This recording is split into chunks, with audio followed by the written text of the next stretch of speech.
نحمده ونصلي على رسوله الكريم أما بعد رب اشرح لي صدري ويسر لي أمري واحلل عقدة من لساني يفقه قولي۔ میت کے غسل کا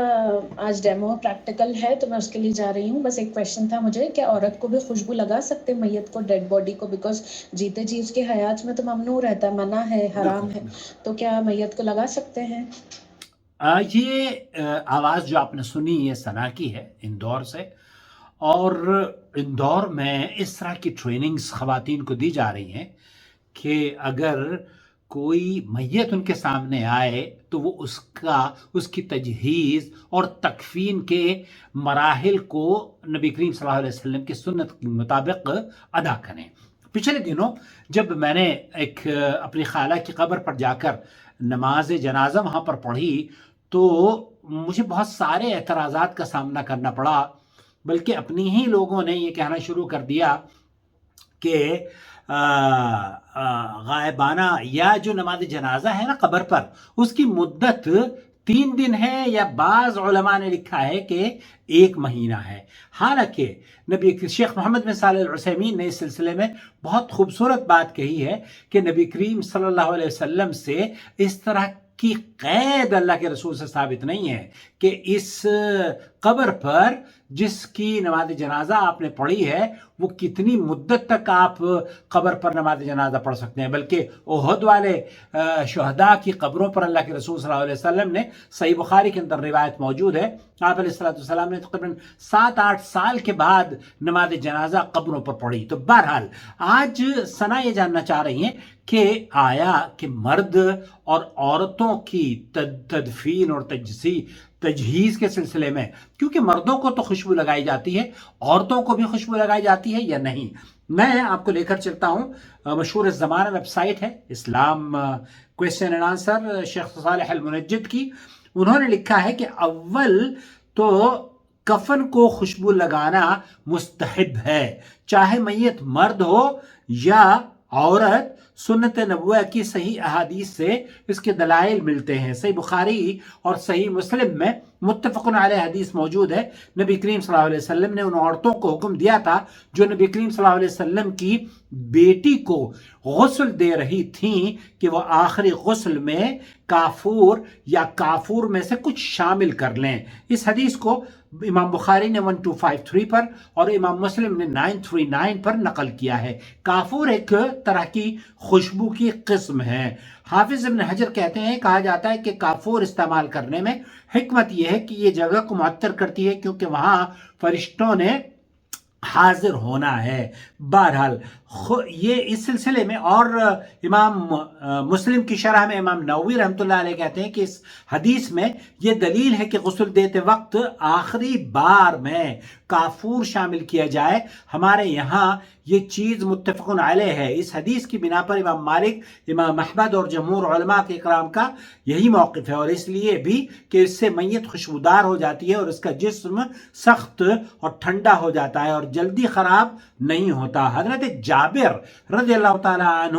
بیان کرتے ہیں کہ نبی کریم صلی اللہ علیہ وسلم نے فرمایا، جب تم میت کو خوشبو کی دھونی دو تو اسے 3 بار دھونی دو۔ مسند احمد، امام نووی رحمۃ اللہ علیہ نے المجموع میں اس کی سند کو صحیح قرار دیا ہے، اور اس کا معنی یہ ہے کہ میت کو خوشبو لگاؤ، اور میت کا اطلاق مذکر اور مؤنث دونوں پر ہوتا ہے۔ اس سے مراد کفن کو دھونی دینا ہے۔ سنن بیہقی میں یہ الفاظ موجود ہیں، میت کے کفن کو 3 بار دھونی دو۔ اور اسی طریقے سے اسماء بنت ابی بکر رضی اللہ تعالی عنہما نے اپنے گھر والوں سے کہا کہ میں جب فوت ہو جاؤں تو میرے کپڑوں کو دھونی دینا، پھر مجھے حنوط لگانا۔ حنوط بھی ایک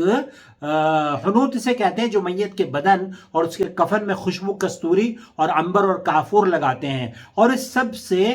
غرض خوشبو ہے نہ کہ رنگ، کیونکہ اس سے مقصود وہی خوشبو ہے کہ نہ کہ رنگ سے خوبصورتی اور جمال، جیسے کہ ہم نے بیان کیا ہے۔ اور یہ حکم میت کو خوشبو لگانا مستحب ہے، حج اور عمرے کے احرام والے محرم شخص کے لیے نہیں ہوگا، کیونکہ رسول اکرم صلی اللہ علیہ وسلم نے عرفات میں احرام کی حالت میں فوت ہونے والے اشخاص کے متعلق فرمایا تھا اور اسے خوشبو مت لگاؤ۔ تو یہ خاص ان کے لیے ہے۔ امام نووی رحمۃ اللہ علیہ کہتے ہیں کہ احرام کی حالت میں فوت ہونے والے مرد اور عورت کے علاوہ باقی سب کے کفن کو دھونی دینا مستحب ہے۔ اور اسی طریقے سے میت کو خوشبو لگانے کا طریقہ یہ ہے کہ اس کے سجدہ کرنے والے اعضاء پر شرف کی وجہ سے خوشبو رکھی جائے، اور ان جگہوں پر جہاں میل ہوتا ہے، مثلا گھٹنوں کے اندر والی جانب، اور اگر ساری میت کو ہی خوشبو لگا دیا جائے تو کوئی حرج نہیں ہے۔ اور بلکہ شیخ محمد بن صالح العثیمین نے فرمایا ہے کیا میت کے سارے جسم کو خوشبو لگانا ثابت ہے؟ شیخ نے فرمایا جی ہاں، بعض صحابہ کرام سے یہی وارد ہے۔ اگر خاوند کے فوت ہونے کی عدت گزرنے والی عورت فوت ہو جائے تو کیا اسے خوشبو لگائی جائے گی؟ صحیح یہ ہے کہ اسے خوشبو لگانا حرام نہیں، کیونکہ اس کے لیے عدت کی حالت میں خوشبو لگانی حرام ہے، تاکہ اسے نکاح کی دعوت نہ دی جائے، اور موت کی بنا پر یہ عذر زائل ہو چکا ہے۔ تو اور اسی طریقے سے جو عورتیں زندہ ہیں ان کا حکم بالکل مختلف ہے وفات یافتہ جنازے کی ان خواتین کا جو اس دنیا سے رخصت ہو چکی ہیں۔ تو ثنا اور آپ کی جو ٹیچرز ہیں جو آپ کو تیاری کرا رہی ہیں، اس سلسلے میں اگر کوئی ڈیٹیلز آپ کے پاس ہو یا کوئی ایسی ویڈیو آپ کے پاس ہو تو ضرور شیئر کیجیے گا، تاکہ امت کی بڑے پیمانے پر اصلاح ہو سکے۔ ہمارے یہاں جس چیز کی کمی پائی جاتی ہے وہ یہ کہ جہالت بڑی تعداد میں اصل میں بہت ہر جگہ، یوں سمجھ لیجئے کہ پڑھے لکھے گھروں میں بھی جہالت گھس چکی ہے، اور کسی کو کہا جائے کہ نبی کریم صلی اللہ علیہ وسلم ایسا کیا کرتے تھے وہ کہتے ہیں ہمارے اب تو مرنے کے بعد تو ہمارے یہاں عورت مرد پر حرام ہو جاتی ہے اور مرد عورت پر حرام ہو جاتا ہے، حالانکہ اس کی حرمت کی بھی کوئی دلیل نہیں ہے۔ عورت جو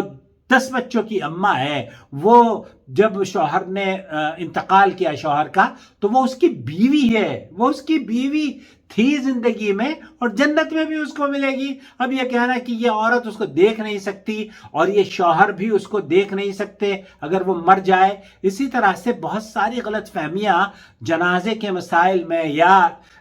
نماز جنازہ کے مسائل میں لوگ سورہ فاتحہ نہیں پڑھتے ہیں۔ عورتوں کو یہ کہا جاتا ہے کہ تم پر جنازے کا سجدہ ہی واجب نہیں ہے، حالانکہ سجدہ نماز جنازہ میں ہوتا ہی نہیں ہے۔ تو دوستو، بھائیوں اور بہنوں، اس طرح کی جو غلط فہمیوں کا ازالہ کرنے کا کام آپ کا چینل نور ٹی وی چینل کر رہا ہے، اس سے اگر آپ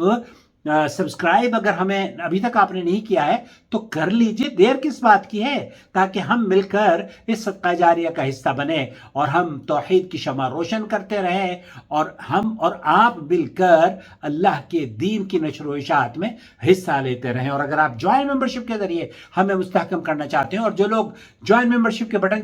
جن ملک میں نظر نہیں آتے ہیں تو ڈسکرپشن باکس میں وہ تفاصیل ہم نے دے دیے پیٹریون ویب سائٹ کی، وہاں سے آپ اس چینل کو سپورٹ کر سکتے ہیں، اپنی قیمتی آراء سے بھی ہمیں نوازیے۔ بہت شکریہ۔ محمد عاقل جدہ سے، میرا فون نمبر ہے 00966 504 686317۔